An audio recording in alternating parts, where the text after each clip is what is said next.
मौर्य साम्राज्य, भारत के इतिहास की शायद सबसे बड़ी और सबसे ड्रामेटिक कहानी।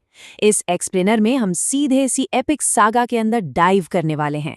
सत्ता, कूटनीति और पतन की एक ऐसी असली कहानी जिसके सामने आज की कोई भी थ्रिलर फिल्म फीकी पड़ जाए। तो चलिए बिना किसी देरी के शुरू करते हैं। अब कहानी शुरू होती है एक बहुत ही दिलचस्प सवाल से। जरा सोचिए, एक गुरु, एक टीचर के अपमान ने कैसे प्राचीन भारत के सबसे महान साम्राज्य की नींव रख दी। सुनने में अजीब लगता है ना, लेकिन इसी एक घटना ने हमारे पूरे उपमहाद्वीप का नक्शा हमेशा के लिए बदल कर रख दिया। बात है 327 ईसा पूर्व यानी बीसी की।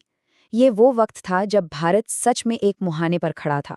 एक बहुत ही बड़ा, कह सकते हैं कि एक विनाशकारी विदेशी खतरा बस हमारे दरवाजे पर दस्तक ही दे रहा था। उस समय का माहौल अगर हम देखें तो सिचुएशन काफी डरावनी थी। एक तरफ सिकंदर महान की वो सेना सीमाओं पर खड़ी थी जो कभी नहीं हारी थी, जिसने पूरे पारसी साम्राज्य को राख में मिला दिया था। और दूसरी तरफ हमारा उपमहाद्वीप नंद, चोल और चेर जैसे छोटे छोटे राजवंशों में बटा हुआ था। कोई यूनिटी नहीं थी, कोई एकजुट मोर्चा नहीं था। हर राज्य बस अपनी छोटी सी सीमा को बचाने में लगा था। और यहीं एंट्री होती है आचार्य चाणक्य की। जब इस कुशाग्र दार्शनिक ने शक्तिशाली नंद राजा को इस विदेशी खतरे से आगाह करने की कोशिश की, तो बदले में क्या मिला? दरबार में उनके रूप रंग को लेकर उनका भारी अपमान किया गया। और बस उसी पल चाणक्य ने वो खौफनाक प्रतिज्ञा ली, मैं नंद वंश को जड़ से उखाड़ फेंकूंगा। इस एक लाइन ने लिटरली इतिहास की पूरी दिशा ही मोड़ दी। अब इस प्रतिशोध को पूरा करने के लिए चाणक्य को एक हथियार चाहिए था। तो उन्होंने क्या किया? उन्होंने बड़ी बारीकी से एक युवा क्षत्रिय अनाथ लड़के को चुना जिसका नाम था चंद्रगुप्त। वो इस वक्त बस राजा राजा खेल रहा था। चाणक्य ने उसके पालक को 1000 सोने के सिक्के दिए और अगले 7 सालों तक उस लड़के को राजनीति और युद्ध कला की ऐसी कड़ी ट्रेनिंग दी कि बस पूछिए मत। यहीं से एक भविष्य के सम्राट को गढ़ा जा रहा था। और इस तरह उदय होता है चंद्रगुप्त मौर्य का और नींव रखी जाती है एक नए राजवंश की। लेकिन सत्ता तक पहुंचने का ये रास्ता कोई सीधा या आसान नहीं था। इसके लिए एक बहुत बड़े और असली विद्रोह की जरूरत थी। दिलचस्प बात यह है कि उनका पहला दांव पूरी तरह फ्लॉप रहा। उन्होंने सीधे नंद साम्राज्य की राजधानी पाटलिपुत्र पर हमला कर दिया और नतीजा करारी हार। लेकिन विफलता से सीखना ही तो असली लीडरशिप है ना? दूसरे प्रयास में उन्होंने अपनी स्ट्रैटेजी पूरी तरह बदल दी। सीधे राजधानी पर हमला करने के बजाय उन्होंने पहले सीमावर्ती गांवों को जीतना शुरू किया, अपनी ताकत बढ़ाई, धन जुटाया और इस बार नतीजा था टोटल विक्ट्री। विशाल नंद साम्राज्य आखिरकार घुटनों पर आ गया। इसके बाद एक बहुत ही माइंड ब्लोइंग नंबर सामने आता है, 500। सिकंदर के साम्राज्य के बचे हुए यूनानी जनरलों को पीछे धकेलने के बाद चंद्रगुप्त ने 303 ईसा पूर्व में सेल्यूसिड ग्रीकों को ठीक 500 युद्ध हाथी गिफ्ट किए। ये कोई मामूली गिफ्ट नहीं था, बल्कि एक विशाल शांति संधि थी। इस मास्टर स्ट्रोक से मौर्यों ने पंजाब और अफगानिस्तान जैसे बड़े क्षेत्रों को हमेशा के लिए अपना बना लिया। और अगर हम इनकी सैन्य ताकत की बात करें तो वो सच में अकल्पनीय थी। जरा इन नंबर्स को इमेजिन कीजिए। 6 लाख पैदल सैनिक, 30,000 घुड़सवार और 9,000 हाथी। इस विशाल और अजय सेना का खौफ इतना ज्यादा था कि विदेशी आक्रमणकारी भारत की तरफ आंख उठाकर देखने से भी डरने लगे थे। ये एक सुपर पावर की शुरुआत थी। खैर, युद्ध जीतना तो सिर्फ पहला कदम था। असली चैलेंज था इतने बड़े साम्राज्य को चलाना। बंगाल से लेकर अफगानिस्तान तक फैले इस विशाल साम्राज्य को गवर्न करना, ये अपने आप में प्राचीन भारत को एक इंजन की तरह चलाने जैसा था, जिसके लिए एक्स्ट्रा ऑर्डिनरी मैनेजमेंट स्किल्स चाहिए थीं। यूनानी इतिहासकार मेगास्थनीज ने इसके बारे में काफी कुछ लिखा है। उनके मुताबिक ये एक बेहद सॉलिड त्रिस्तरीय यानी 3 टियर सिस्टम था। ग्राम स्तर पर खेतों की सिंचाई और जमीन के विवाद सुलझाए जाते थे।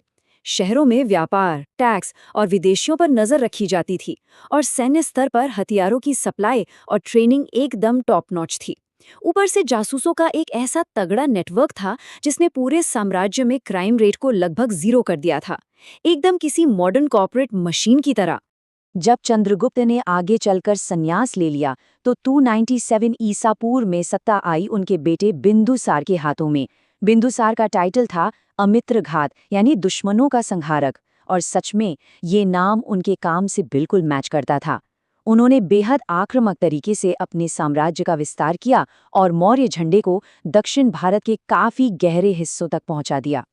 लेकिन अब हम आते हैं इस राजवंश के तीसरे और यकीनन सबसे मशहूर शासक पर, अशोक।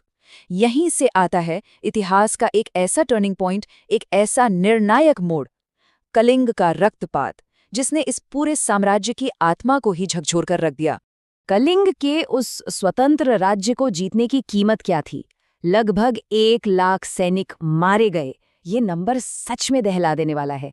इसके अलावा 1.5 लाख से ज्यादा आम नागरिकों को अपना घर छोड़ना पड़ा।